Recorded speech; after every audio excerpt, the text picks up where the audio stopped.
Hello everyone, welcome to my classes primary learning with Krishna.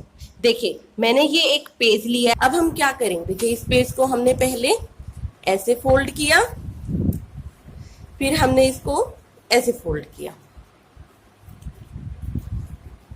Okay, ये देखिए अब क्या हो गया। पहले पेज पूरा प्लेन था ना, आप भी ऐसे ही करना साथ के साथ। अब क्या कर लिया हमने, इन्हें अलग कर दिया। जितने पीसेस में हमने इसको मोड़ा था उतने ही पीसेस में हमने इसको अलग कर दिया। ठीक है, अब ये चीज क्या बन गया। अब एक ही पेज के मैंने कितने पीसेस बना दिए, 4। मतलब इन चारों पीसेस को एक साथ रखने पर क्या होता है, एक पेज कंप्लीट हो जाता है। ये तो क्या हो गया, कंप्लीट। ये क्या हो गया, इसके हिस्से, इसके पार्ट्स। ओके, तब हम क्या करते हैं, जब हम इन चारों को लिख ऐसे रख देते हैं तब तो ये बन जाता है एक होल पार्ट। क्या बन जाता है, एक होल पार्ट, मतलब एक कंप्लीट पार्ट। जब हम ऐसे सिंगल सिंगल रखते हैं तो ये क्या बन जाता है, इस होल पार्ट के ही तो पीसीज है ना, इस पूरे पेज के ही तो पीसीज है। तो ये किससे कनेक्टेड है, इस पूरे पेज से ही कनेक्टेड है।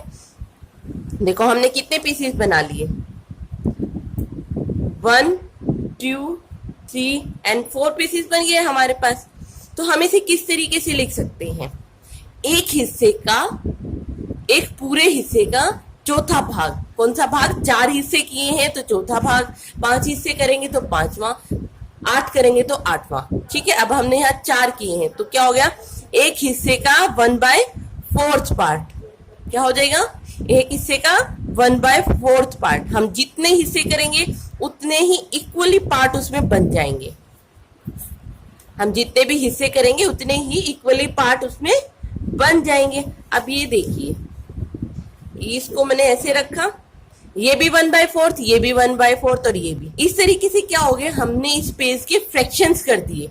ये क्या है, 1/4 जो ये फॉर्म है ना, इसको बोला जाता है फ्रैक्शंस। इस तरीके से हमने इस पेज के फ्रैक्शंस कर दिए। ओके, तो आज का हमारा टॉपिक कौन सा हुआ, फ्रैक्शंस। ठीक है, अब देखिए फ्रैक्शंस क्या होती हैं। The word fractions means a part of the whole object. Whole object क्या था, वो पूरा पेपर जो कंप्लीट था, वो क्या था हमारे पास, एक पूरा होल ऑब्जेक्ट था। और उसके पार्ट्स को हमने क्या बोला था, फ्रैक्शंस बोला था ना, जो हमने 1/4 करके किया था। ओके, यहाँ देखिए ये क्या है, एक गोल सर्कल, कंप्लीट गोल सर्कल है ना, इसमें कोई लाइनिंग या कोई पार्ट्स नहीं है। तो हम इसे क्या बोलेंगे, तो ये हो गया हमारे लिए होल ऑब्जेक्ट कंप्लीट हो गया। अब ये क्या है, ये उस सर्कल का हाफ पार्ट है। देखो ये वाला पार्ट नहीं है ना, हमने इस सर्कल के बीच में एक लाइन खींच दी तो वो क्या हो गया, हाफ पार्ट हो गया। तो इसको क्या बोलेंगे हम, 1/2। देखो मैंने बोला था जितने पार्ट करेंगे उतने ही पार्ट्स में वो डिवाइड होगा। हमने इसके यहाँ पे 1 हाफ एंड हाफ 2 पार्ट्स करे तो मैंने नीचे 2 लिखा। अगर हम इसके 3 पार्ट्स करेंगे तो नीचे 3 लिखेंगे। 4 पार्ट्स करेंगे तो हम नीचे 4 पार्ट्स करेंगे। अब नेक्स्ट देखिए, अब ये देखिए एक हिस्सा ये है, अगर हम देखें तो एक हिस्सा ये हो गया, एक हिस्सा ये हो गया। एक सर्कल के कितने पार्ट्स हो गए, 3। हमें कितना गिवन है, देखो कितने पार्ट्स हुए, 3। हमें गिवन कितना है, 1। तो ये क्या बन गया, 1/3। अब ये देखिए सेम, ये एक पार्ट ये है, एक पार्ट ये है और एक पार्ट ये है। मतलब ये भी सर्कल है लेकिन सर्कल के कितने पार्ट्स किए हुए हैं, जो 4 जितने पार्ट्स के वो नीचे, और कितना गिवन है, 1। तो ये क्या हो गया, 1/4।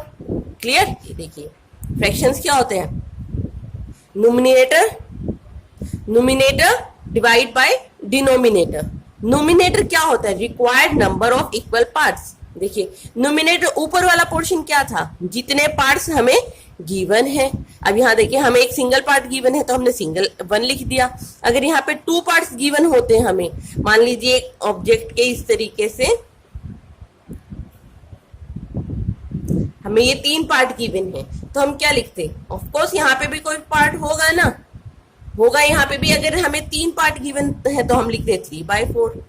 अगर हमें 4 पार्ट्स गिवन है तो हम 4/4 लिख देते। मतलब जितने भी पार्ट्स हमें गिवन है या हमसे पूछा जाता है वो हम ऊपर लिखते हैं, और एक ऑब्जेक्ट के हम जितने भी अलग अलग पार्ट्स करते हैं वो हम नीचे लिखते हैं। देखिए डिनोमिनेटर्स क्या होता है, the number of equal parts into which the whole has been divided.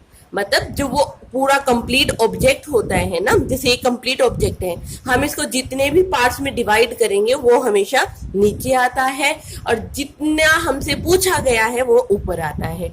Nominator divide by denominator. Okay, अपनी अगली क्लास में हम फ्रैक्शंस के कुछ क्वेश्चंस करेंगे। ओके, आई होप यहाँ तक आपको ये समझ आ गया होगा। बहुत इजी टॉपिक है। Okay, thank you everyone.